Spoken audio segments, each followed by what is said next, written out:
And then what I'm gonna do is I'm gonna put it on. Here is like we have a few, I call them money shots. Here is the opportunity for a money shot because you're finalizing the dish and it looks really delicious, but you can entice me even more. So here you could have zoomed in a bit and look slow to really get my mouth watering. That's what we would have probably done. We would have zoomed in from overhead, maybe side, and just seeing the final dish and making it appetizing. This is gonna be a nice sandwich. Should feed 2 or 3. That seems like a good enough amount. And then I don't know about you, but I love pickle.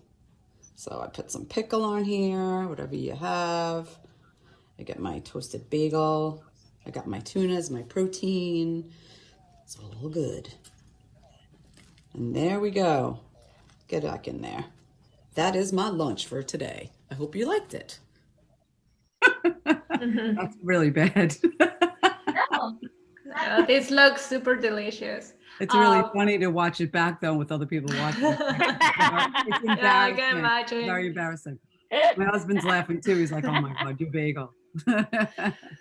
We have the final dish. We have this super fantastic bagel, but we can't see it. I could have, I don't know, grab it and show it to the camera a little bit to again entice me to show it a little bit. We call it hero shot or beauty shots, or even on the future with post production to take the camera and take another different angle to showcase the whole dish.